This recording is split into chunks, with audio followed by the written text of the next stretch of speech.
trânsitos.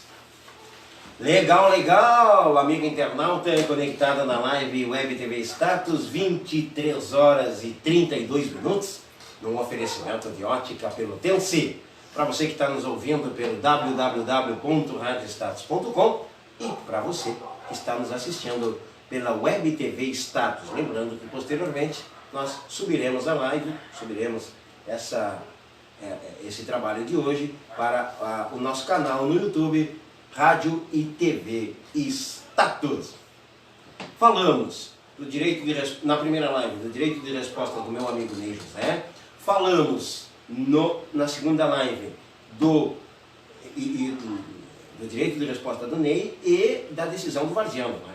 Na segunda live falamos da decisão do Sub-17. E agora vamos falar do primeiro jogo da decisão do adulto. Citadino adulto. Antes, porém, vem aí minha querida Tamires com a nossa rede de anunciantes de tapete vermelho virtual estendido para você.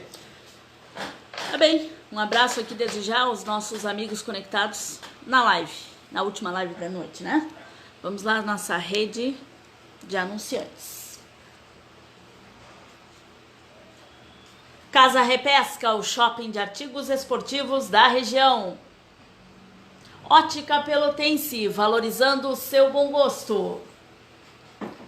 Point Lanches, o número 1 da City, referência na Barão. Sayonara Barbershop Elombre, porque homem de bom gosto exige o melhor. Distribuidora de bebidas Limas, servimos bem para servir sempre. Agropecuária Gaúcho, tudo o que o homem do campo precisa. WWN Fibra Ótica, internet na velocidade da luz. Pioneiro Veículos, revenda de carros multimarcas novos e seminovos. Prato Feito Restaurante Lancheria, aquele do Fanca, bem pertinho da rodoviária. Imobiliária de Negre, no campo ou na cidade, competência é a nossa identidade. Construtora Santa Clara, aquela do Ico.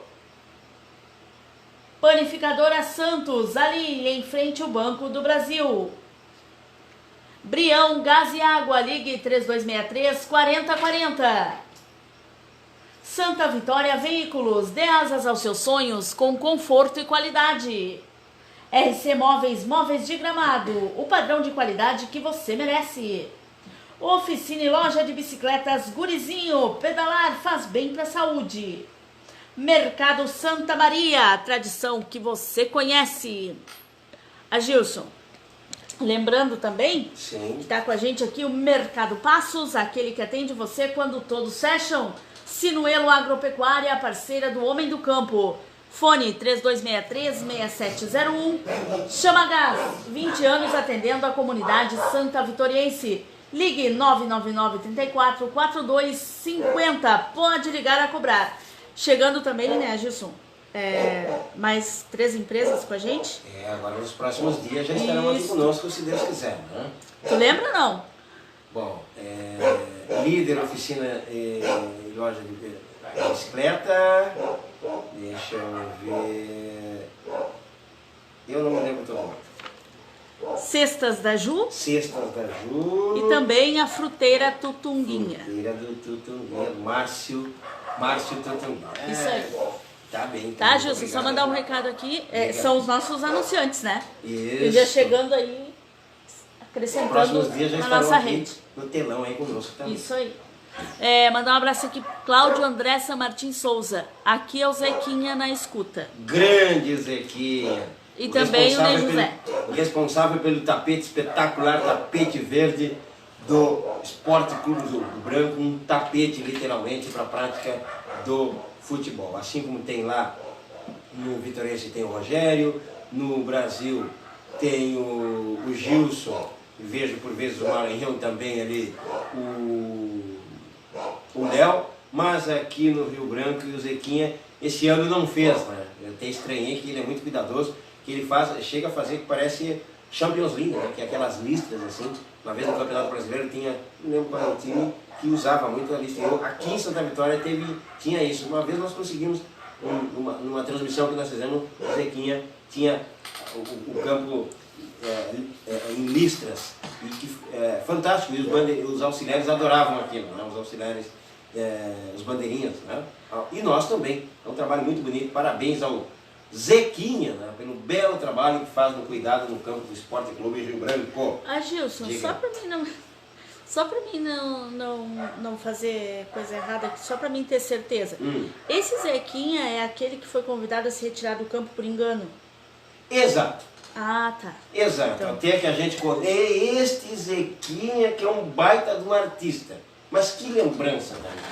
Eu tenho coisas no futebol que eu vou morrer e me perdoem.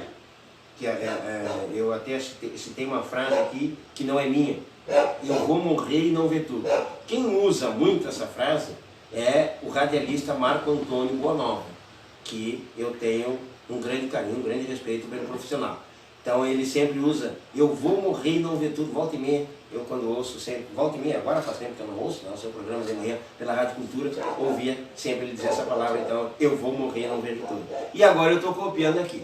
Tem coisas no futebol que eu literalmente vou morrer e não ver tudo. O que eu vi domingo passado agora com um ator era digno de Oscar, do meu querido amigo. Eu não sei quem era aí o protagonista e quem é o coadjuvante. Literalmente, eu acho que esse Oscar ficaria dividido entre Gerson Coelhinho e o meu amigo Zequinha. Literalmente empatado. Com uma ligeira, mas talvez, não sei, talvez por um arquinho talvez daquela coroinha que fica ali no Oscar, talvez pendesse um pouquinho para o lado do Gerson. Mas se olhar para o outro lado, talvez pendesse um pouquinho para o lado do Zequinha. Eu tenho que contar. Se fosse muito feliz também, se me lembrar. Eu ia me passar batido. Primeiro eu vou fazer o registro do ato negativo. Senão a gente também fica fácil, né? Se eu falei da Vila Jacinto, que eu não gostei, não gosto de ver aquelas tentativas de invasão a campo, não gosto de ver, né? E eu vi alguns membros integrantes da Vila Jacinto na tentativa, não sei se efetivamente invadiriam, né? Mas a tentativa de subir, ao menos parecer que vão invadir, é uma coisa que eu não gosto, então, isso falei da Vila Nova, falo agora também então do Esporte Clube Rio Branco. Repudio veementemente como veículo de comunicação, eu não sou dono da verdade sobre os outros. Sobre as ações dos outros eu não sou dono da verdade. Eu sou das minhas, do que eu vejo, do que eu assisto e das minhas opiniões. Estas eu sou o dono. E o que eu vi do Rio Branco e a instituição do Branco, isso eu tenho que registrar, que no primeiro momento, quando eu vi lá, não me pareceu grave, porque eu não acreditei que era tentativa de agressão. Posteriormente, quando eu fui me abeberar das informações mais completas, então aí eu tenho que ter a responsabilidade de emitir a minha opinião. O que meu querido amigo Paulo Maia fez enquanto diretor é imperdoável. Ele tem um grau de responsabilidade, de atuação dentro do clube que não lhe permitem fazer o que ele fez, sob pena de não ter condições de cobrar dos seus atletas ou da instituição ter perante os seus atletas uma postura de cobrança, uma vez que a própria direção ou quem já passou por ali ou faz parte não a tem. Então, não serve. Eu não vou cobrar dos meus filhos, do pessoal que trabalha comigo, coisas que eu particularmente não prego. Então, eu não tenho moral para fazê-lo se eu particularmente não der exemplo. E o que o Paulinho foi ontem dar um mau exemplo. E ele precisa, obviamente, se redimir desse mau exemplo. Ao menos com um pedido de desculpa para a arbitragem, liga, torcedores, seus atletas, seja quando for, na minha percepção ele precisa fazer pela dignidade e a grandeza que ele tem. Enquanto diretor, enquanto jogador que vestiu as cores do Rio Branco, eu acho que ele deve isso. Ele pode dizer que não e pode me encher de desaforo dizendo que eu não tenho esse direito. Vai estar no direito dele, inclusive, de usar o direito de resposta aqui na live da Status, comigo ou semigo. Mas é o que eu vejo e eu tenho que ser contundente nisso. Porque a partir da sua intervenção intempestiva, de tentar agredir, e eu tinha entendido que era uma tentativa de agressão. Eu até achei que ele não ia agredir, estava lá para conversar, para falar, mas não. As informações que eu obtive, e são extra-oficiais, que houve sim, ao menos uma tentativa de agressão ao corpo diretivo de arbitragem, o que é um tremendo erro. tá? Porque senão a gente não tem moral depois para criticar ninguém. Então, o Paulinho Maia está errado enquanto diretor, tá? Da grandeza que tem. Se eu não estou enganado, eu acho que ele já foi até presidente. Quero crer que o Paulinho, se não foi presidente, foi vice. Mas diretor de esporte já sei que é, e é um diretor atuante, né? Com respeito dentro da instituição. E meu, principalmente, tem. Eu conheço o Paulinho, mas ele se portou mal, principalmente porque, por mais certo que ele estivesse, por mais certo que suas alegações, as alegações de suas solicitações estivessem corretas, ele impetrou um erro, na medida em que tentou agredir, e se de fato chegou, é pior ainda, mas na tentativa de agressão a alguém da organização, seja da liga, seja da arbitragem, o jogador, seja o que for. No caso era a arbitragem. Ele se equivocou, ele errou e ele deu um mau exemplo. Então, isso eu tenho que deixar registrado. Numa outra situação, e são coisas distintas, mas partícipes do mesmo processo, e eu começo pelas negativas, para que depois possa discorrer só pelas coisas positivas, foram as expulsões. A expulsão do Zequinha e a expulsão do Zequinha, do Toninho e a expulsão do expulso. Deixa eu me lembrar aqui quem é que foi expulso do Rio Branco. Quem é que foi expulso do Rio Branco? O Tripinha. Aqui, deixa eu anotar aqui para eu não esquecer. Então, expulsão do Tripinha. Quem dera, né? Pareço aqui o juiz. Contrariado, tem um ponto de vista diferente, é assim mesmo. Tá? Nós, enquanto veículos de comunicação, e divido isso com meus co-irmãos, divido com o Pacheco, com o Perezinho, com o Cata, com o Antônio Neri, com o Eric, com o Felipe, com qualquer profissional, divido essa responsabilidade, que às vezes a gente emite algumas coisas sem muito conhecimento, outras com conhecimento, e outras por achar que temos razão, e temos um microfone à disposição, falamos tudo o que queremos. Nessa situação estou eu, como um juiz, que sabe tudo, e que aparentemente tem conceito, tem conhecimento sobre tudo que fala. Este sou eu agora. E, obviamente, a contrapartida dos senhores e senhoras para me contrapor depois e me baixar no sarrafo quando entenderem. Ponto 1. Expulsão do Tripinha, a primeira do jogo. Correto. Correto. Lembrando sempre, minha análise. Tá? Tinha cartão amarelo, fez uma falta que poderia ser ou não de cartão amarelo, poderia receber ou não, era passível, o árbitro entendeu que devia dar, deu, era o segundo, pronto, não tenho o que reclamar. Poderia dizer, mas não precisava ser o cartão amarelo, mas a falta era passível de cartão amarelo. E em sendo passível, ele tem o direito de dar ou não na medida em que entende a necessidade. Ele entendeu que tinha, ponto, está na regra, eu acho que ele foi perfeito. Segunda expulsão. Se eu não estou enganado... Não, primeiro a expulsão do jogo. Segunda expulsão. A expulsão do Maranhão. Eu acho que ele se equivocou. Eu acho que ele se precipitou, eu acho que ele errou.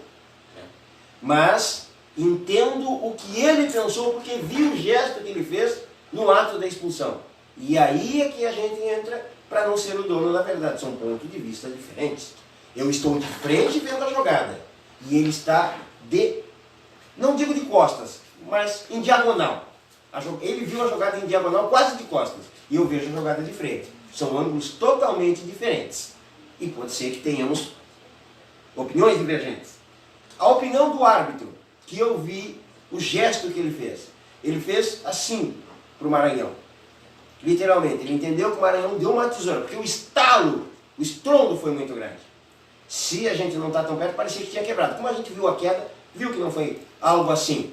Foi no Paulo Altran, que vinha em progressão, o Maranhão vinha correndo de trás, e num determinado momento, ao olho do árbitro, que ele entendeu pelo gesto que fez, e que ele me corrija posteriormente quando um dia assistir isso, se eu estou equivocado, o gesto que ele fez para o Maranhão, quando ele olha para o Maranhão, ele fez isto. Isso, no meu entendimento, é tesoura. Por trás, rua. Não há o que discutir. Mas não tinha cartão amarelo. Mas não sei o que. Não interessa. É por trás. É rua. Não tem o que discutir. Então o árbitro está correto. A partir da interpretação. Ele viu uma tesoura, vê por trás, vê um estalo, o jogador em progressão, não há o que discutir.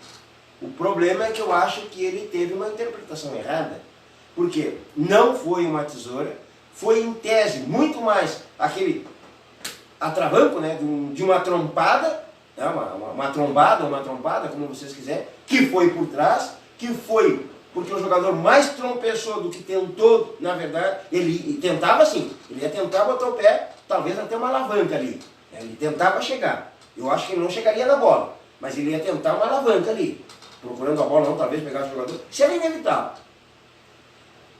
Só que, entenda-se, no meu entendimento, eu entendi que se ele fechou no jogador e trocou e caiu, é falta. Se tivesse dentro da área, foi sem querer, tá, mas é pênalti. Ah, mas foi uma falta, foi sem querer, tá, mas é falta. Inevitavelmente isso seria dado. Inevitavelmente isso seria dado. A partir do choque. A partir do choque, o árbitro teria duas situações. Uma falta, talvez um cartão amarelo pela abrupta.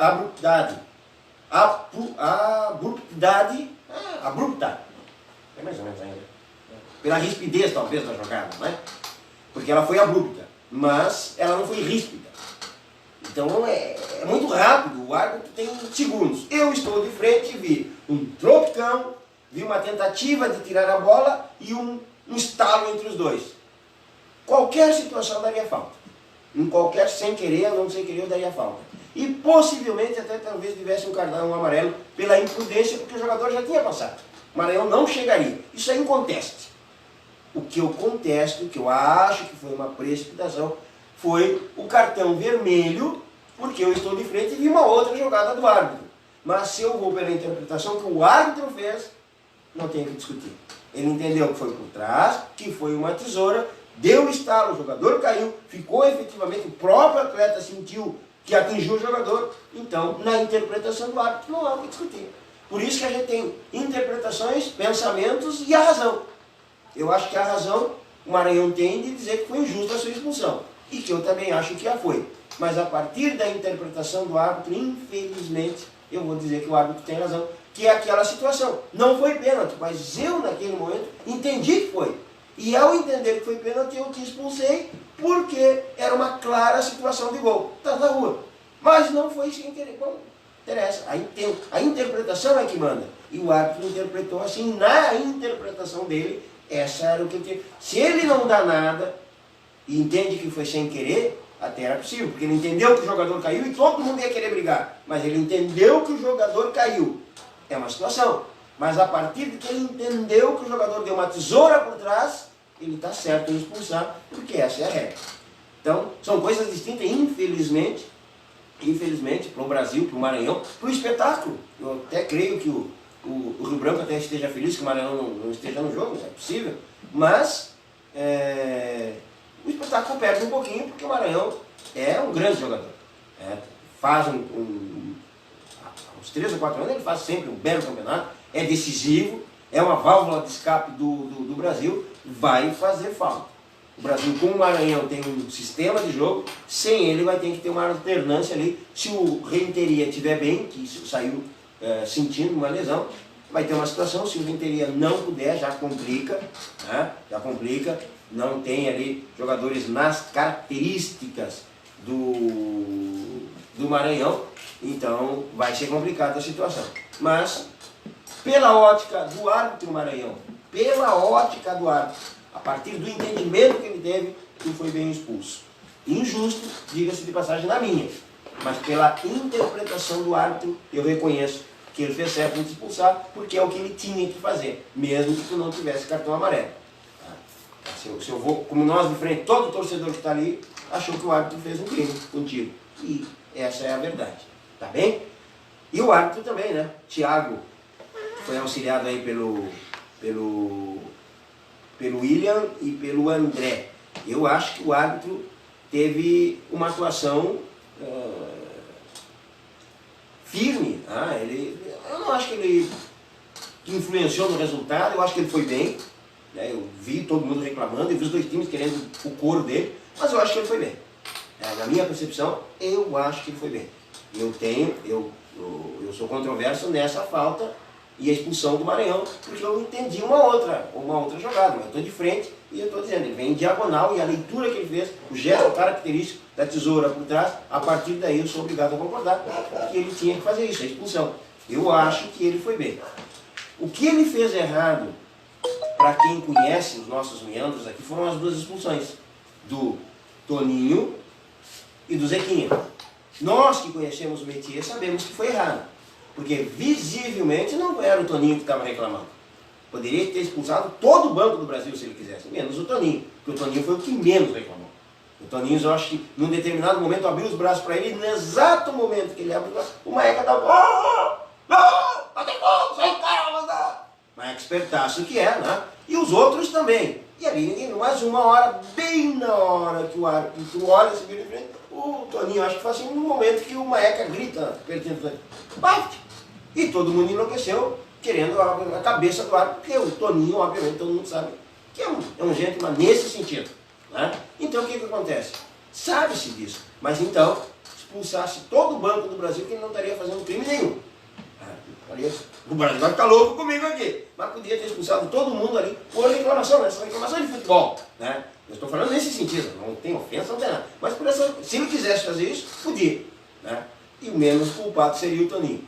E da mesma forma, na expulsão do Zequinha e o Gerson Coelhinho, que foi aí os protagonistas de uma série que deve ir para o Globoplay.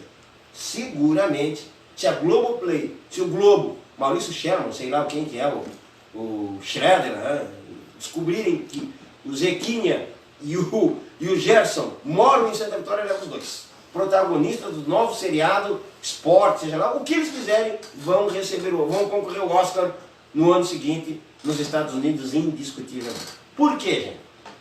Porque o Gerson Coelhinho lava todo o jogo, com extrema categoria. Com extrema categoria. Ele reclama todo o jogo, mas ele é muito hábil. Ele não ofende ninguém. Até de quem ele está reclamando, o cara vem pedir desculpa para ele, tamanha a sapiência dele. Ele é muito inteligente para isso. Mas ele se passou num determinado momento. E o Zequinha também é outro. Né? Se o Gilmar está ali também, o Gilmar, se o Paulo, todo mundo. Isso é no futebol, gente. Se estou eu ali, todos nós fazemos isso. Não tem bonzinho. Todo mundo faz. Futebol amador, profissional, todo mundo. Na seleção, todo mundo faz.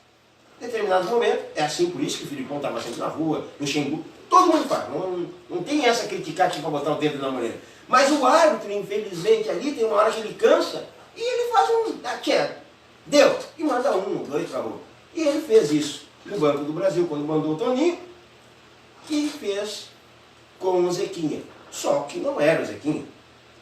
O árbitro tem essa prerrogativa depois, se quiser, dizer, não, que está errado, era o cara mesmo, aquele ali, que foi, tá bem, eu não vou discordar.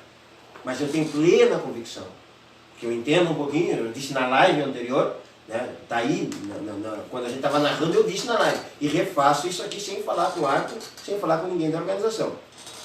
Falei para o Gerson e falei para o Zequinha. Quem tinha que ser expulso era o Gerson Coelhinho, que foi extremamente sábio, inteligente, versátil, né? Quando viu o cartão vermelho na mão do árbitro, né? O árbitro olhou para disse assim, sai! E lhe deu o vermelho. E estava perto do Zequinha, mais do que ligeiro, mas numa atuação espetacular do Gerson. Zequinha! Mas foi fantástico. E o Zequinha, mais do que ligeiro, num sincronismo espetacular, que podia, não, mas não sou eu, não fiz nada, mas mais do que ligeiro, o Zequinha, vum! Para dar aquela impressão para todo mundo, inclusive para nós, veículos de comunicação, que era o Zequinha que tinha ido. Não, não foi o Zequinha, era o Gerson. Mas, para contemporar, o árbitro olhou, já viu que era o Zequinha que está indo, se acalmou, o Gerson já nem respirava, o fiofó apertou, pronto, resolveu. Se o árbitro quisesse a perfeição, ele voltava e dizia, não é. Até poderia ser os dois, mas quem está indo é esse aí, ó, o treinador, o de vermelho, poderia ter feito isso. Era preciosismo? Não. Mas também ficou de bom tamanho o que ele fez. Né? Ah, mas lá expulsou o Toninho. Sim, mas ele não sabia também quem é que está ali. E é a mesma situação. Se ele quisesse a perfeição, voltava e disse, não é aquele que expulsei o senhor é que está fora. Estaria resolvido. Então, se é um erro que eu achei, um erro foi este. Porque ele não expulsou o Zequinha. Ele expulsou o Gerson Coelhinho. E quando ele viu o Zequinha saindo, ele tinha que voltar e dizer, o senhor também está expulso. Mas, se é, né, o caso, o senhor está expulso, mas o que eu expulsei aqui é o senhor. Esse foi o erro que eu vi do árbitro. O resto, gente, eu digo que é coisas dentro da normalidade. Inclusive a expulsão do Maranhão, não vou criticar aqui, botar na conta como crucial. É interpretativa, na interpretação dele era o que ele tinha que fazer. Eu tenho só um ponto de vista diferente, que eu não achei que foi essa... Acho que não foi isso que aconteceu. Não foi uma tesoura, mas foi por trás. E aí que está o problema. Não foi por trás. Mas foi uma trombada ali, meio que o peito de pé no calcanhar, no tornozelo do Paulo, foi. Mas que visivelmente também, para quem está de frente, não foi aquela situação que o jogador queria fazer. Mas o árbitro não tem isso. Não. O árbitro tem um fato, um lance, ponto final. Tá bem? Meus amigos e minhas amigas, o jogo em si. O Rio Branco, que ganhou o primeiro turno, enfrenta o Brasil, que ganha o segundo. O Brasil, que vem a campo com Gilmar no gol, lateral direito Michel, os dois zagueiros, vamos botar os números aqui. O Gilmar, número 12, o Michel, lateral direito, número 2, zagueiros de área, Neto com a 3, William Bolinha, né, com a 4, e Maeca, lateral esquerdo, com a 20. Os dois homens de contenção. Tadinho com a 5, Joaquim com a 14, Alisson com a 12, Luiz André com a 10, Guegue com a 9 e Maranhão com a 7. Depois houve as substituições. Entrou o William no lugar do Neto, John Lennon no lugar do Maeca, o Edão no lugar do Joaquim, o Ninha no lugar do Tadinho. O Renteria tinha entrado no lugar... se eu não estou enganado, o Renteria tinha entrado no lugar do Tadinho, numa substituição que ele fez. E depois entrou o Ninha no lugar do Renteria, que saiu machucado. O Guegue deu lugar ao Raí e o Maranhão, que foi expulso. Elas foram as substituições do Brasil. O Rio Branco veio ao campo com o frangueiro, goleiro número 12, Baiaco. O lateral direito, Paulo Altran com a 2. Os dois homens de área, Caçapa com a 4. O Kiko com a 3. Depois entrou o Bruno com a 14. E depois saiu o Bruno para a entrada do Rickson, número 9. Lateral esquerda, Tripinha, que depois foi expulso. No meio, os dois homens de contenção, PP com a 15 e Léo Maldonado com a 7. Depois entrou Michelzinho com a 18. Dois homens de armação, Rodrigo Lima com a 5, depois entrou o Gu com a 17, Tio Vita com a 10, na frente Richard com a 26, saiu, depois entrou Otávio com a 13 e Jack com a 16. Essa foi a formação do Rio Branco. Como é que chegaram as duas equipes para esta decisão? Primeiro turno, Rio Branco venceu 2-1 ao Vitóriense, empatou 1-1 com Santa Cruz e perdeu de 1-0 para o Brasil. No segundo turno, no primeiro turno, o Rio Branco teve 44% de aproveitamento. O Brasil, no primeiro turno, empatou 0-0 com o Santa Cruz na estreia. Empatou 1-1 com o Vitóriense no segundo jogo. E ganhou de 1-0 do Rio Branco no terceiro jogo. 56% de aproveitamento teve no primeiro turno o Brasil, 44% o Rio Branco. Partida extra, decisão do turno, Rio Branco e Brasil. Rio Branco 2, Brasil 1, por isso o Rio Branco foi campeão do primeiro turno, o que lhe credenciou para estar na final. Segundo turno, o Rio Branco perdeu de 2-1 para o Vitóriense, 3-0 para o Santa Cruz e 3-1 para o Brasil. Esse mesmo Brasil chega à decisão. Ou seja, 0% de aproveitamento, 100% negativo, 3 derrotas. Já o Brasil teve 100% de aproveitamento. Ganhou 4-1 do Santa Cruz, 1 a 0 do Vitorense e 3 a 1 do Rio Branco, com 100% de aproveitamento. Chegou a decisão do turno com o Vitorense. No primeiro turno decidiu com o Rio Branco, perdeu. No segundo turno decidiu com o Vitorense e ganhou de 1 a 0. Por isso, ficou pra Ruth. Tem que falar ao vivo aqui, né? Meus cachorros aqui. Aqui eu tenho o Thor e o Hulk, agora eles ficam fazendo festa com o outro. E o pequeno que está aqui embaixo. Tem um aqui, ó. Vou mostrar aqui para vocês. Olha aí. Aqui está o meu sem vergonha. Esse é o Zorro. Aí os outros estão com ciúme dele. Aí. Quer, rapaz? Quer? Os outros estão com ciúme dele. Quer? Não. Vai lá tomar o teu leite, me deixa trabalhar, rapaz. Vamos, calma, leva ele para lá. Sem vergonha. Ele está aqui na minha beira, ele estava aqui deitadinho. Aí os outros vêm fazer festa, que eu tenho aqui. Mas o Hulk, o preto aqui, e o... Vem cá, Hulk. Hulk, vem cá. Thor, deixa eu ver se ele vem. Hulk, vem cá. Vem aqui. Thor, vem aqui, vem. Vem cá. Vem aqui, pode vir aqui. Vem aqui. Tá, vem aqui. Sobe aqui. Sobe aqui. Esse aqui é o Hulk, tá? Thor, vem cá. Vem cá. Vem. Oi. Vem cá. Vem aqui, vem. Tá, já te apareceu. Vem cá, Thor. Vem cá, Thor, vem aqui. Vem, Thor. Vai. Tá, chega. Rua pra vocês dois. Sai fora. Já não querem... Tá, já fizeram o comercial de vocês. Tá, passa. Você vê, né, aqui ao vivo, no estúdio ao vivo, eles passam... Estavam com ciúme do Zorro, pequenininho, e agora estão loucos aí. Tá bem. Já fizeram o comercial deles, já fizeram o merchan deles aqui. Pode ser que eu ganhe até um patrocínio aí, que de repente alguém que venha dar uma raçãozinha aqui. O bicho me levam a raso. E até agora, estava falando para vocês que o Vitorense, então, decidiu com o Brasil que chegou nos 2 turnos, né? A exemplo que o Vitorense fez no Sub-17, o Brasil fez no adulto, chegou nos 2 turnos, venceu por 1 a 0 a equipe do Vitorense, por isso se credenciou para a final. Primeiro jogo, 2 para o Brasil, 1 para o Vitorense. Como é que chegaram as duas equipes, já incluindo este jogo? Vamos para o último jogo agora. Domingo que vem, no Esporte Clube, no Grêmio Esportivo Brasil.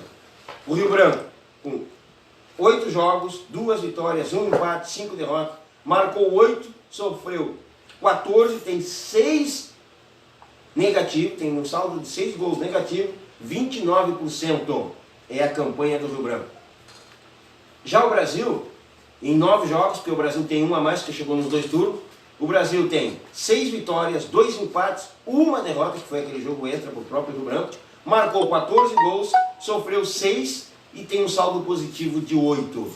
Tem um aproveitamento de 74%. Assim vão chegar para a final. Assim chegam para a final domingo que vem no campo do Grêmio Esportivo Brasil, Rio Branco e Brasil. O jogo em si, 2 para o Rio Branco, melhor, 2 para o Brasil, 1 para o Rio Branco. Um golaço marcado de falta pelo Luiz André, número 10 do Brasil, que abriu o placar. Quem não assistiu na live, 3 passos da área, para você entender mais ou menos assim, da grande área do Rio Branco, do lado de quem vai para o cemitério, né, para as capelas, para quem conhece, de repente não assistiu a live, no gol que fica para o lado que vai para o cemitério, que vai para a capela ali, 3 passos da área, o André pegou o Baiaco no contrapé.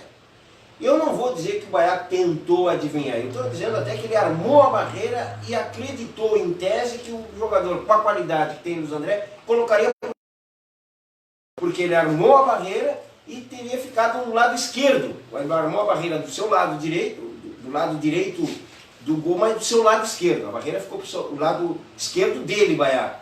E ele teria ficado no lado direito, né? Ele foi para o lado esquerdo para tentar ficar atrás da barreira, imaginando que a bola cobrir a barreira. E Luiz André, com extrema categoria, como se tivesse colocado com a mão, colocou a bola em diagonal, que ela vai do lado esquerdo do gol, né? Mas vai para o direito, aonde estava o Baiaco e saiu para se mover para o lado esquerdo. E aí toma no contrapé. Não tem como voltar, ele não esboçou sequer a reação porque não tinha. Se a bola fosse por cima da barreira, possivelmente o Baiaco pegaria, porque ele já estava um passo à frente e ao passo que ele visse a bola, talvez ele conseguisse defender. Mas como ela foi com extrema habilidade, é com quem conhece, com quem tem habilidade, é difícil fazer a curva da bola que ele fez com a velocidade que ele impôs, a batida perfeita. Porque tu pega efetivamente o goleiro no exato movimento, ele percebeu exatamente quando o Baiaco dá um passo para a direita, ou seja, dá um passo para a direita dele, Luiz André, mas para a esquerda dele, Baiaco, coloca no contrapé. Quando o Baiaco vê a bola, não dá para voltar. É tipo um golaço. Eu não vou reputar ali a falha do goleiro. Muita gente diz, tentou adivinhar. Eu já ouvi esses comentários. Ele próprio até pode acordar, entender isso. Eu vou entender um pouquinho diferente. Eu entendo que ali é difícil a posição do goleiro, porque ele tinha que ficar exatamente onde ele ficou. O que eu acho que ficou mal era um jogador que tinha ficado atrás da barreira ali. Atrás da barreira tinha que ter colocado um goleiro no primeiro pau. Porque assim a bola vai ali por cima, o jogador tenta tirar de cabeça.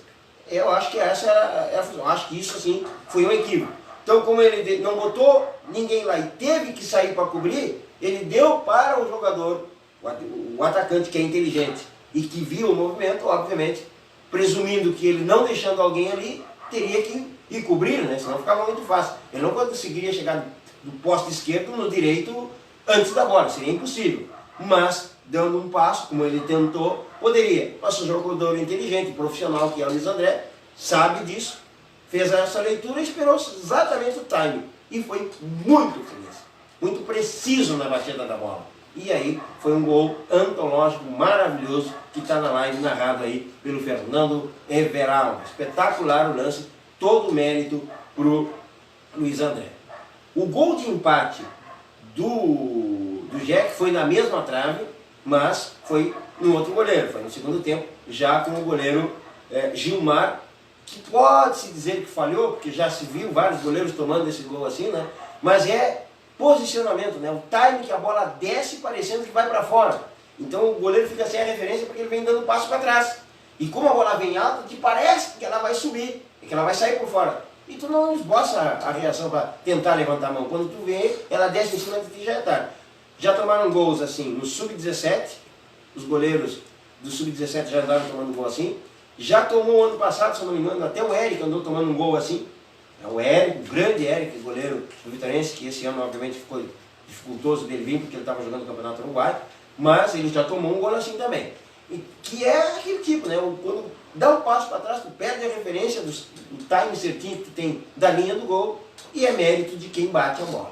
Então o Jack foi muito feliz, pegou também com a perfeição de perna esquerda, a bola por elevação, desceu praticamente em cima da trave, né? Ela desceu e matou o goleiro Gilmar, que é um grande goleiro, fez depois uma grande defesa. Na verdade, no primeiro tempo, né? Numa virada do Richard, ele fez uma grande defesa, né?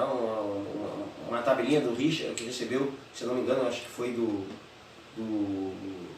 não me lembro quem recebeu, não vou cometer, não sei se foi o tio Vitor, mas o Richard virou e ele no chão, do lado esquerdo, uma grande defesa, espalmou para o escanteio. Já tinha feito uma defesa no primeiro tempo, também numa bola metida em diagonal pelo Tiovic, que fez uma espetacular partida, deixou o Richard na cara do gol e na saída do goleiro fechou, cresceu para cima do Richard e evitou. Gilmar teve essa falha no gol, mas teve uma grande atuação.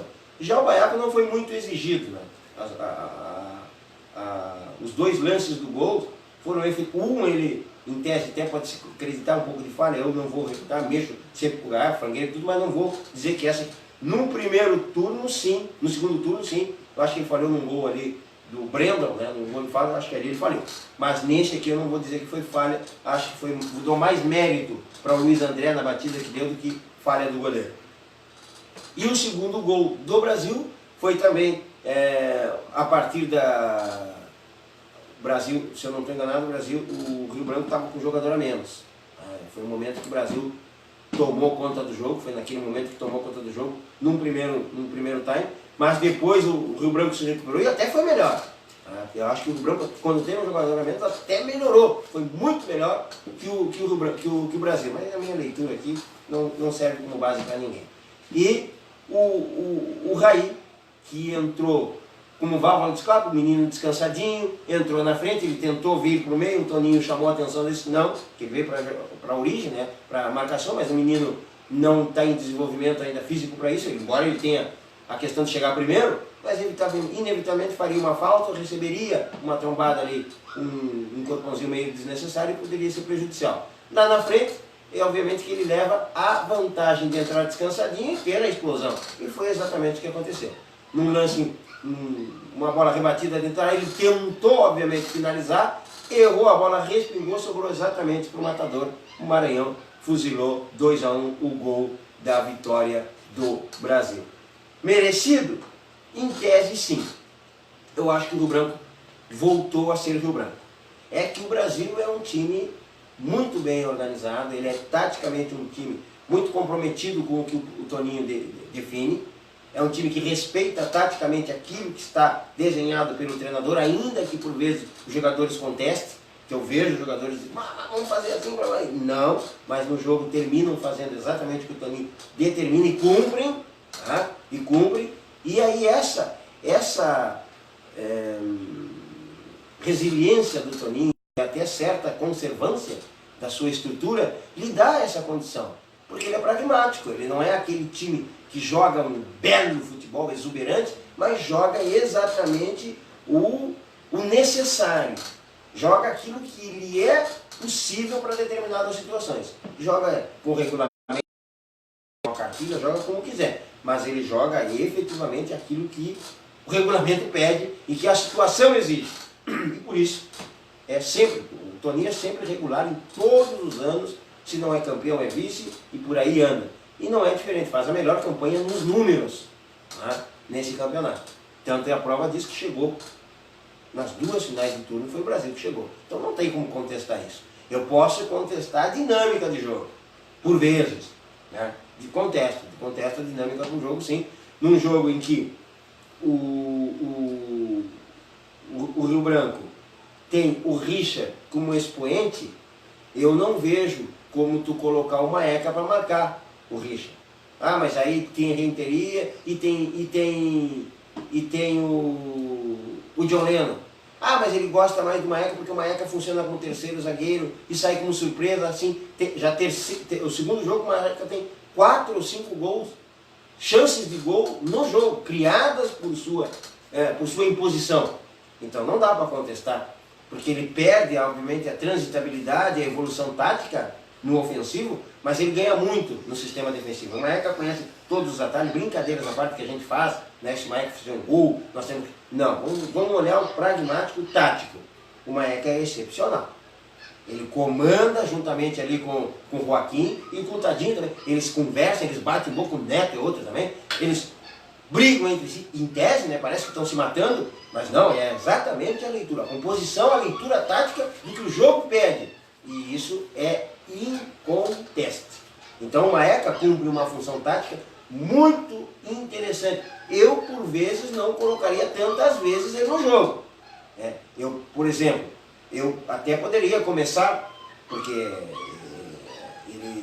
ele tem essa situação defensiva muito bem definida, então dá para jogar ele.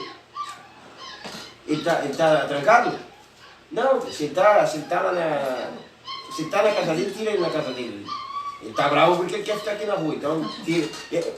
É o meu pequeno. Ele fica na casa e não quer ficar, ele quer andar aqui na rua, então vamos tirar ele lá. Ele tá na casinha e tá bravo. E o que acontece? Então, se eu fosse... mas botar o jogador 15 minutos e vai tirar? Não, aí é uma opinião tática, né? Então ele usa praticamente o primeiro tempo e depois no segundo faz as substituições. Não dá para contestar porque tem dado certo, ele confia nesse sistema e mais ainda, o Maeka corresponde a esse sistema. Tanto que na bola aérea ele é perigosíssimo, né? Ele tem tempo, não é aquela impulsão toda, porque o Maeka é pesado, né? Ficou pesado, o Maeka sempre foi um cara forte, mas ele ficou pesado. Então, respeite-se o peso, em tese, para subir. mas ele tem um posicionamento. É o Beto, por exemplo, guardado as proporções. Quem é que não lembra do Beto quando voltou, que abandonou? Não tinha aquela impulsão toda. Beto, do Miguel, que a gente fala, que jogou no Bahia, do Internacional, quando voltou jogando pelo Vitóriense aqui. Aí o pessoal, não, o Beto não vai subir, né? O cara tá pesado, tá parado. Sim, mas ele tinha um time, se entrava no segundo pau, ganhava sempre de cabeça. Sempre, sempre, o Beto tinha um time, sempre tinha. O Maek é mais ou menos isso, ele tem time do movimento.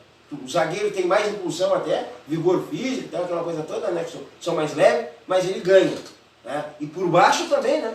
Por baixo, no cabeceio, por baixo, é posicionamento, é time, é feeling. Isso cada um tem. Uma égua tem isso aí. Então, atende às necessidades que o Toninho precisa para 50% do time, do tempo de jogo.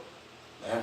50% ele utiliza. Quando ele sente que o Maeka deu aquele desgaste ou que o time se organizou efetivamente para construir uma dificuldade, ele aí tem as alternativas, então aí eu sou obrigado a concordar. Ele usa por vezes o próprio Renteria e começou a usar o John Leno, que esse ano faz um belo... Eu vi 2 partidas do John Leno, uma estreia e agora entrou muito bem. Já houve outras partidas que ele era titular e, meu Deus do céu, doía o John Leno. Mas nesse ano, as 2 partidas que eu vi, muito bem. Se apresentando, saindo para o jogo. Não é aquele John Leno do chute, que eu gostava de ver também, que ele bate muito bem na bola. Até que uma vez eu mexi com ele, que foi dar um chute lá, não podia com a bola. Mas está faltando só isso aí, isso é ritmo de jogo. Mas cumpre bem. A situação do meio campo, um Tadinho com o Alisson e com o Joaquim, dá para perceber, Joaquim e o Alisson guardam, e o Joaquim e o Alisson. O Alisson e o Tadinho guardam, o Joaquim propõe mais o jogo. Natural, sem problema nenhum. Chega ali o Luiz André, faz o tripé, se apresenta, Maranhão na frente. Até aí tudo bem. O problema vinha sendo uma peça, que era o Michel, que é exemplo do que faz o Paulo Altran no Rio Branco. São os maiores alas que nós temos hoje no campeonato. Tá? Pela direita, o Michel e o Paulo Altran, na minha percepção, obviamente, é indiscutivelmente os melhores. Mas o Paulo Altran vinha melhor, porque além de apoiar muito e marcar razoavelmente bem, né? o Michel é a mesma situação, marca razoavelmente bem, mas apoia muito bem. Então eles são bons, muito bons, marcam bem e apoiam excepcionalmente bem, para entender. Não é que marcam mal, eles marcam bem, mas apoiam excepcionalmente bem. Tem jogadores que marcam muito bem e apoiam razoavelmente. Então eles são inversos, eles marcam bem, mas apoiam excepcionalmente muito bem. É que o Michel não estava se apresentando como apoiador, ele só estava marcando, mas saindo para o jogo não. Aquela passagem em diagonal que ele gosta de fazer, que vem bem por dentro, a própria overlap com o Maranhão fica um pouquinho difícil, mas com a própria caída ou do Linha, ou do próprio Guiguê, né, que vem para ali para fazer o tripé, o Maranhão entra por dentro, dava para fazer, que o Maranhão geralmente, como fica plantado ali, não lhe dá condição de vir pelo overlap, então daí ele que vinha por dentro, mas ele não vinha fazendo, mas nesse jogo fez. E foi indiscutivelmente um dos melhores, se não o melhor do Brasil. Ali muito perto com o Luiz André. O time todo foi muito bem. Todas as peças do Brasil, elas foram muito bem. Muito bem. O Rio Branco fez uma grande partida também. Mas eu acho que o Michel, o William, como sempre, um excepcional jogador, né? A regularidade de sempre, né? O time muito bem. Muito bem. Mas eu acho que o Michel e o Luiz André, talvez um pouquinho mais que os outros. O Michel, porque se apresentou muito bem por dentro, muito mais por dentro do que como overlap, né? Mas muito bem por dentro, apareceu muito bem. E o Luiz André, não apenas pelo gol, mas por todas as vezes que propôs o jogo. E uma jogada que, se ele faz o gol, merecia uma placa inclusive dos adversários. Ele driblou meio time, entrou na área, tirou do goleiro e quando no último arremate a bola deu um quiquezinho e matou. Ali foi literalmente, não foi ele que perdeu o gol, foi o campo que tirou. É aquele quiquinho que dá dentro da área ali, que tu vem e tirou um pouquinho exatamente aquela que ele vai dar, tirar do goleiro e aí a bola subiu. Isso acontece com os grandes, foi o que aconteceu com o Luiz André, seria um gol antológico de placa. E contrapartida, As mudanças que o Toninho fez, eu acho que estão dentro do previsível, nada demais. O ingresso do Ninha, ele pede passagem necessário, que entra, que dá uma dinâmica, acelera, dá um respiro pro Luiz André. Então está dentro na minha percepção, né, dentro do aceitável, dentro do programado. É que fez algo diferente. Duas mudanças por necessidade, de acordo com as informações, porque os jogadores estavam receosos de serem expulsos. E isso serve para o Kiko e serve para o Rodrigo Lima. Kiko, número 3, zagueiro, e o Rodrigo Lima, número 8. Isso dificultou um pouco. O Rio Branco teve que mexer nas suas peças estruturais, sistema defensivo, a situação com o Bruno é outra, embora o Bruno seja um bom zagueiro, é um zagueiro que está em formação. Eu acredito que deu um bom caldo, ele já é razoavelmente bom, né? Mas ele não é um Kiko. O Kiko é dos grandes zagueiros, né? Principalmente assim, quando ele quer jogar só. E ele é um dos grandes zagueiros incontestável. Né? E o Rodrigo Lima, que eu não gosto da posição quando ele faz o segundo homem de marcação, mas nesta que ele está, ele é muito bom, eu gosto muito, porque o primeiro homem de marcação é o PP e o Léo Maldonado, por vezes revezou com o Rodrigo, mas sendo o Maldonado e o Gueguê e o PP ali, acho perfeito. E o Rodrigo e o Tio Vitor por outro lado, nota 10. É o meio de melhor rendimento do Rio Branco. E o Richard e o Jack, que foi uma surpresa. O Jack pelo lateral esquerdo, que ele podia tanto ter entrado ali com o Otávio, né? Como poderia ser o Zuca, né? Quando tinha condições, era o Zuca que fazia essa outra função, ou por vezes também o Bu se estivesse jogando desde o início. Né? Porque essa função que faz hoje o Maldonado, quem começou fazendo no campeonato anterior era o Rickson, e que fazia muito bem.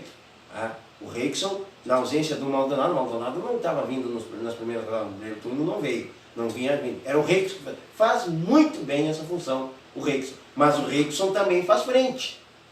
O Rickson, ele é polivalente, ele tanto faz esse primeiro homem de marcação, ele não faz o segundo homem, mas ele faz, é incrível. É uma coisa, o Rickson faz muito bem esse segundo homem de marcação, mas não faz o meia de ligação. Não tem característica para fazer o meia de ligação, mas faz frente. O homem de finalização. É uma coisa meia... Se eu colocar o Rickson de meia de ligação, ele rende razoavelmente bem para mais, para menos. Segundo homem de marcação, rende muito bem. Atacante, o centroavante, pode cair como um facão, mas o centroavante, ele rende muito bem. Então são coisas, características de cada jogador. Eu acho que o Rio Branco veio muito bem armado. Tripinha de lateral esquerdo até a sua expulsão, né? Mas ele vinha bem, as expulsões foram coisas de jogo, nada demais mesmo. Mas agora, na expulsão do Tripinha, talvez venha o Jack para ali, e na frente ele deva colocar, tem aí o Gu, se puder vir, e tem o próprio Otávio, que faz muito bem essa função, muda as características, mas faz muito bem as funções com o Richard. É osso duro de roer, assim, o sistema defensivo do Rio Branco, do Vitorense. O que acontece aí? São dois sistemas um pouquinho diferentes de jogo, mas proporções semelhantes. Proporções semelhantes. A diferença é que os alas do Rio Branco têm melhores condições de saída do Brasil. No caso, saída com marreta, no caso, em relação ao Tripinha. Mas o Tripinha pouco sai. O Tripinha guardou muito a posição, porque do lado lá estava o Maranhão, tem que realmente guardar essa função. Então, o ingresso do Jack, como fazia o Zinho, né, no Palmeiras, na própria seleção, foi muito bem feito. Eu achei muito bem ali. Ah, mas perdeu o jogo. Perdeu pelas circunstâncias que poderia também ter ganho. O jogo foi muito bom. O jogo foi estudado pelos dois técnicos. Tio Vita, na minha percepção, fez a melhor partida do campeonato. Municiou todo o jogo os dois alas. Ele municiou os dois alas. Ele municiou o Richard, ele municiou o Jack. Ele se apresentou para trabalhar com o Rodrigo Lima. E deu pique aos 40 minutos do segundo tempo, 42, ele estava dando pique de 30 metros. Então, foi muito bem. O Rio Branco passa efetivamente como é que o Vita está no jogo. Se está dormindo, se está sonolento. Aí eu soube que ele passou a noite de balada, passou de cervejada, passou na farra. Ou seja, estava muito bem para o jogo. O problema é se ele tivesse dormido, ele ainda está sonolento, o relógio dele não desperta no sistema horário dos outros, mas diga também. O Maeca botou assim, ó, abraços a Gilson, eu tô fora de domingo. Tá fora de domingo? O que houve? Me diz aí, Maeca, o que aconteceu? O que aconteceu? Por que tu tá fora? Porque tá aí, viste, o Toninho confia muito na tua leitura e no teu comportamento tático dentro do jogo, e eu reputo que é aceitável, é respeitável e tá dando resultado, tá correto. Mas eu queria saber só por que tu não estás. Me dá essa informação por gentileza. E eu digo o seguinte, o jogo, diga. Lesão no tornozelo e estiramento na coxa. Ala mala. Olha, Maia, sem puxação de saco. Sem bobagem nenhuma. O Toninho perde uma referência. Perde porque quando tu tá no jogo e jogando pelo empate, ele tem essa possibilidade, tu dá essa segurança defensiva, às vezes até pro zagueiro, que agora ele não tem necessidade. Com o William e com o Neto não tem necessidade, e ainda se vem o outro zagueiro de fora, me esqueço do outro castelhano, também não tem. Mas como ala, tu cumpre bem essa função, porque tu cai quase como terceiro zagueiro, só sai na boa porque os guris te dão esse suporte, os dois guris do meio, que é o Joaquim e mesmo o Alisson, né? mais o Joaquim que te dá esse respaldo ali, tá? E dá tranquilo mesmo, cumpre bem a função defensiva, e nas bolas paradas tu justifica a tua escalação ao menos de um primeiro tempo. Eu não gosto quando tu ultrapassa o segundo, acho desnecessário. Tá? Mas o primeiro tempo principalmente agora que ele está com o regulamento na mão, que o empate lhe dá a condição de ser campeão. Tá? É sim, desfalque a tua ausência, sem demagogia, sem bobagem, falando pela leitura tática do que o sistema que o Toninho gosta de jogar. Eu, particularmente, tendo Renteria sempre em condições do jogo e tendo o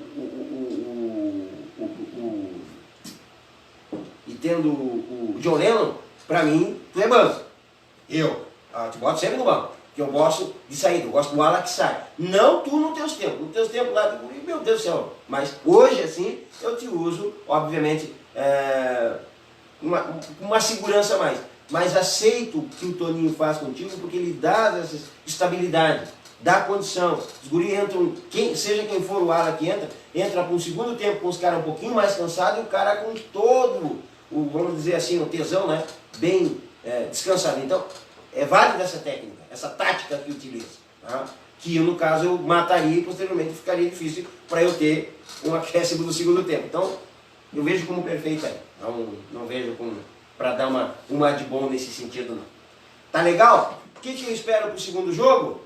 Cara, se eu fosse apostar assim, porque tu vê que no primeiro turno, só para tu ter uma ideia, no primeiro turno, Rio Branco 0, Brasil 1. No segundo turno, Brasil 1, Rio Branco 0. Na decisão, Brasil 1, Rio Branco 2, dentro da casa do Brasil. E agora, na decisão do turno. E agora, em tese que seria o jogo de sim não, pelos dados, seria a vitória do Rio Branco. De quanto eu não sei, 1-0, 2-1. Analisando o sim não, o equilíbrio. Uma vitória para o Brasil no primeiro confronto, uma vitória para o Rio Branco no segundo, uma vitória para o Rio Branco no terceiro, uma vitória para o Brasil no quarto, em tese poderia vir uma vitória para o Rio Branco no quinto.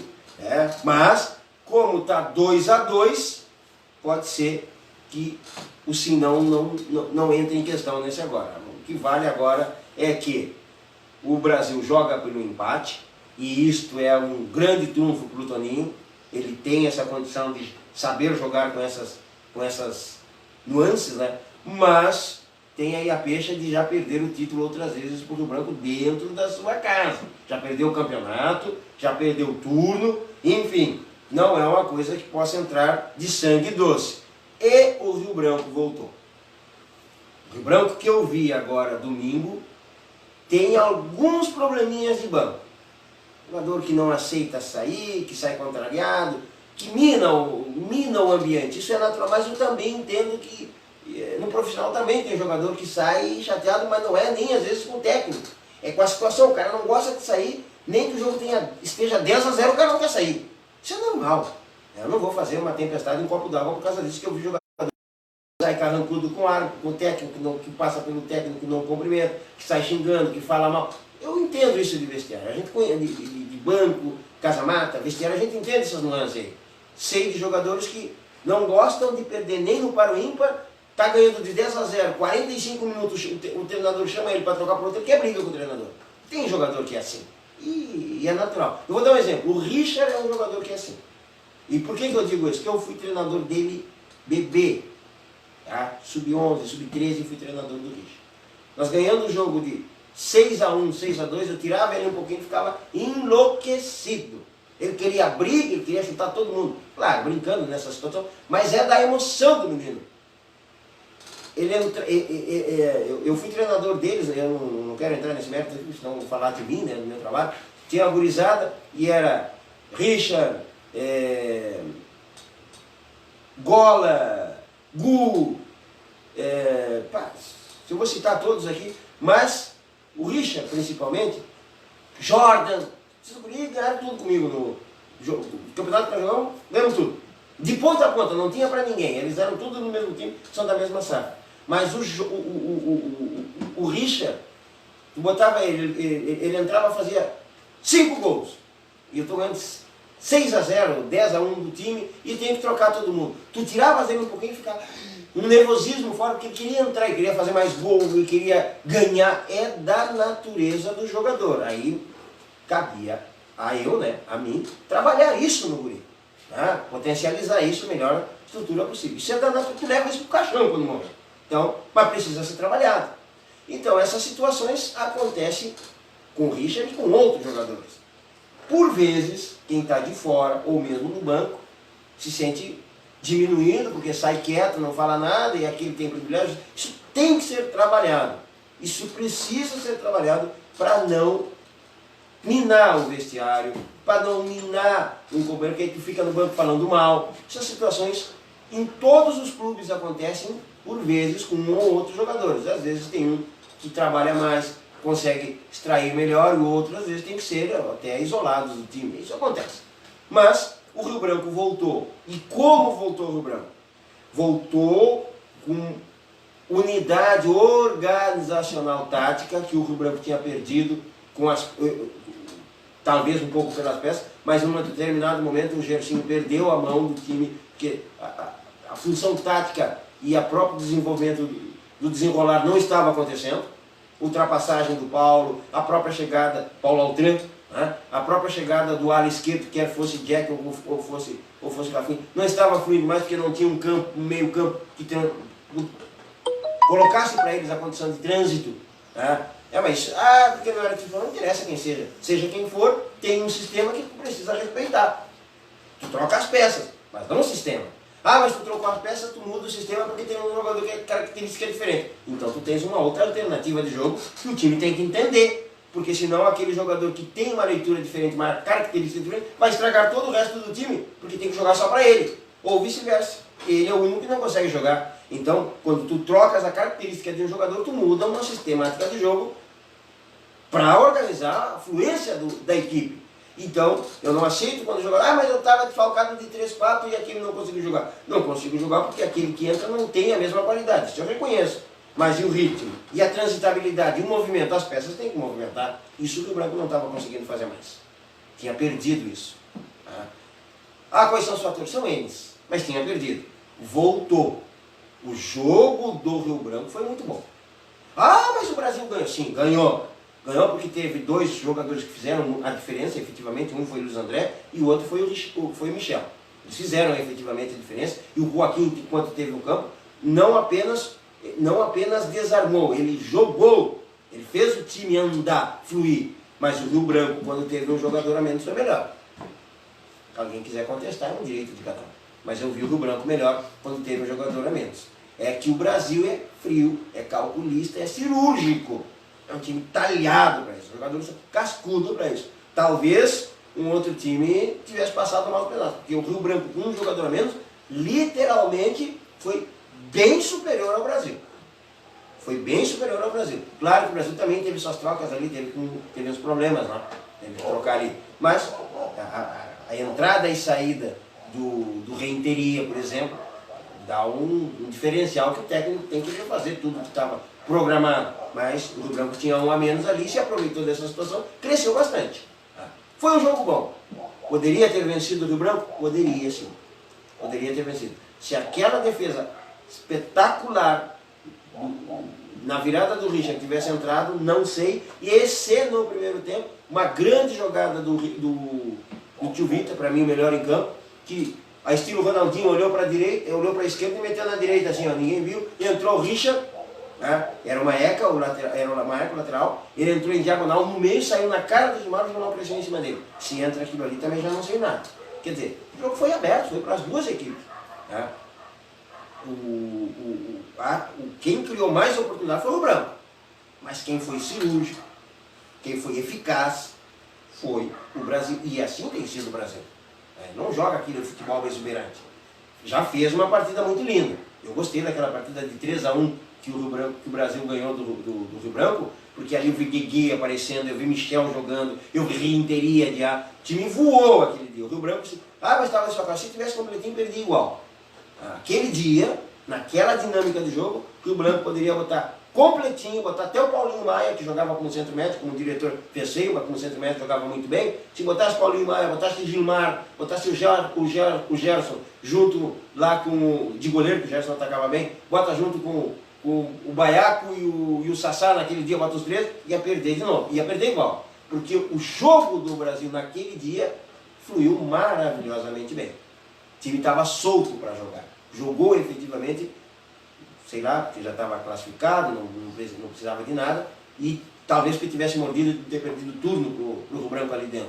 Então jogou diferente. Aquela partida foi atípica para o campeonato do Brasil. Foi um jogo. Os guris podem até me contestar, os guris do Brasil, né? Uma ECA que você ainda está assistindo. Não, a gente está falando bobagem, mas eu, no meu sentimento, eu digo ali, foi a melhor partida do Brasil. O time jogou o fino. E não é que o Rio Branco tenha jogado, não. O Rio Branco jogou muito bem aquele dia.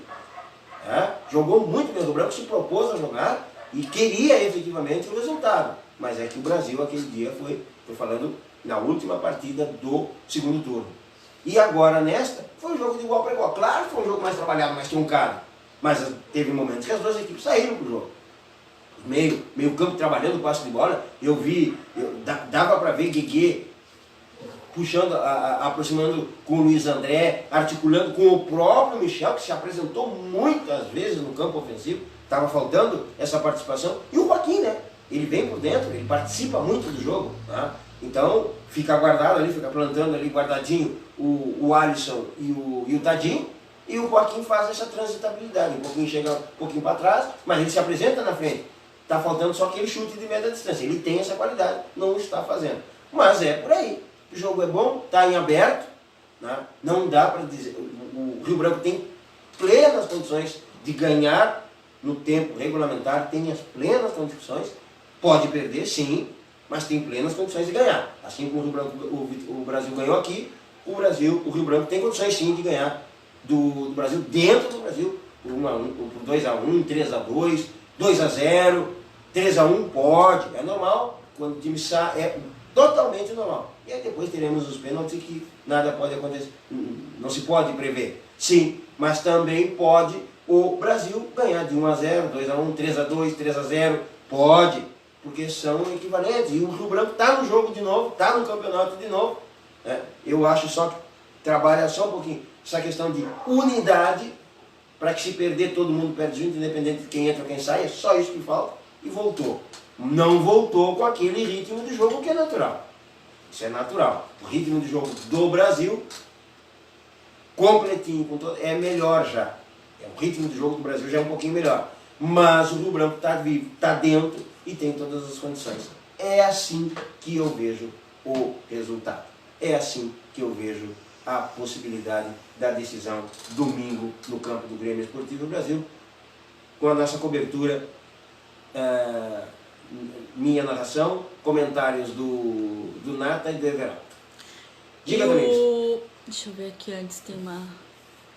O Maeka te botou que tá com lesão no tornozelo, né? Certo. E na coxa. E o Cláudio André, o Zequinha, botou, ele vai de treinador, kkk. E o Maeka... Ah, é verdade! Aí tá explicado agora. Arrumaram essa pro Maeka não poder jogar, porque o Toninho tá expulso, o Maeka vai de treinador. Tá arrumado, Zequinha, é mesmo. Dali, Zequinha, obrigado pelo atendimento em mim ontem. O Maeka agradeceu. Tá aí, ó, uma coisa bonita que eu vi que me passou também, que eu não falei na live. Em determinado momento, o jogo estava parado ali, era o arremesso lateral, e o Maeka tomava água do Rio Branco. E quando o Maeka foi lesionado, o atendimento, o primeiro que chegou foi o do Rio Branco. Há um respeito, os jogadores são amigos entre si, diretoria, parceiros. Por isso que eu repudio o ato do Paulo Maia. Repudiaria de qualquer outro diretor, qualquer outro dirigente. Mas o Paulo Maia, como diretor, pelo que representa dentro do Rio Branco, se portou muito mal, não condizendo com o que estava dentro do campo. Com o trabalho da arbitragem, que podemos ter as nossas ressalvas, os nossos pontos de vista divergentes, mas não condiz com a ação do diretor, e principalmente com isso que os jogadores estão falando. E mais, quando da expulsão do Maranhão, o Maranhão ficou incrédulo, claro, né? Poxa, expulso, está fora da final. Mas ele não saiu de campo enquanto o Paulo Altran não se levantou para que pudesse dar um abraço no Paulo Altran, e o Paulo Altran aceitou o abraço. Isso é bonito. Ou seja, se o Paulo Altran é evitado, né? Se ele tivesse entendido que o Maranhão foi maldoso com ele, certamente teria revido. Certamente ele queria dar na cara do Maranhão, literalmente, como a gente ia reclamar. Não. O Paulo Altran aceitou aquele abraço, aceitou aquele carinho, porque efetivamente entendeu o que tinha acontecido. E isso foi bonito. Tá? Então, todas os fluidos positivos para uma grande final estão em casa. E fora também, tá? Se Deus quiser, será uma grande festa domingo no campo do Grêmio Esportivo Brasil. Tamires encaminhando para o nosso encerramento. Tá bem, o Maeka botou perfeito, Agilson. Antes de falar agora, sim, ele tinha colocado perfeito, Agilson. Muito bem, a colocação com relação ao Zequinha e os tratamentos, né, que estavam fazendo, creio eu, que não seja o perfeito, que ele vai ser o treinador. Mas enfim, então é isso que eu digo, gente. Às vezes a gente erra também, a gente fala bobagem aqui, como o jogador erra um pênalti, faz um gol contra, nós também aqui. Até eu, particularmente, respondo por mim. Não tenho todas as informações de vestiário, embora não estou acompanhando todos os treinos dos jogadores, andei indo alguns, que eu procuro ao menos observar o campo de jogo, ao menos ali, né? A gente está tentando, fez no Sub-17, fez no Varziano, e está tentando fazer também no adulto. Ao menos observar o que acontece, para pelo menos, na bobagem que a gente fala, ter convicção da bobagem que está falando. E não porque alguém me disse, tal, e eu pego uma carona. Eu digo as minhas bobagens, porque é nelas que eu estou acreditando. E aí que entra a situação que, de repente, muita gente tem que ter opinião divergente, porque senão eu sou dono da verdade. Isso não pode acontecer em hipótese alguma. Mas pelo menos a pessoa reconhecer isso. Não, o cara está falando aqui porque ele entendeu aquilo. É que nem o árbitro. Eu acho que ele errou na expulsão. Mas eu entendo que ele tem entendido. Porque ele fez o gesto, olha, eu fiz isso. Ó, ele fez assim, que o Maranhão tinha dado uma tesoura. E ao entender que foi uma tesoura, o Maeka, aí se está indo aí, até me corrige nisso, Maeka. Que a gente fala muita bobagem, às vezes a gente também tem que entender. Eu acho que o Maranhão foi mal expulso na percepção de que não foi a intenção e até não foi o que ele fez. Não é nem ter sido a intenção de dar a tesoura, não foi uma tesoura que aconteceu. Eu faço uma outra leitura. Mas eu tenho que entender o que o árbitro entendeu. E ele fez isso. Tesoura. Por trás, o estalo, em movimento. Ele viu que o Maranhão não tinha condições de... Que é uma outra situação que tudo tem que pensar muito rápido. Era perceptível que o Maranhão não conseguia chegar naquela bola. Ele vinha atrás, mas como ele é muito rápido, ele chegou em tempo. Mas ele chegou atrasado porque ele bateu, ele caiu, ele tropicou. Então, toda essa situação vem em milésimos de segundo na interpretação do árbitro e de qualquer outra pessoa. E o árbitro é que tem que decidir. E ao decidir que ele viu isso, ele fez a tesoura, por trás, vermelho, direto, não tem discussão. Eu olho de frente e digo, não foi tesoura, foi por trás, foi sem querer. É falta, é cartão amarelo, seja lá o que for. E aí o árbitro diz, mas tu entendeu que não foi falta. E eu entendi que foi. Quando eu entendi que foi falta, eu entendi que foi por trás. Quando eu entendi que foi por trás, eu entendi que ele foi intencional e maldoso. E aí a regra diz que eu tenho que dar o cartão vermelho. Está perfeito. Não há o que discutir aí. E pronto, são os pontos de vista que a gente se obriga a colocar, não? E isso não quer dizer que tenhamos a soberania da verdade em nossas mãos. A soberania do direito de dizê-la. Isso sim, todos nós temos. Tá bem? Vamos embora, Tamires? Vamos embora. Então, tá bem. Meus amigos internautas, eu quero agradecer o carinho, 12:30 e... Dá o quê? 10:50, meu Deus do céu, isso não pode ser. Vamos embora. Muito obrigado pelo carinho, pela audiência e até amanhã na live direto da Câmara de Vereadores. Quinta-feira estará conosco o prefeito Dr. Wellington Bacelo, se Deus quiser. Tenham todos uma ótima madrugada e até amanhã direto da Câmara de Vereadores. Boa noite!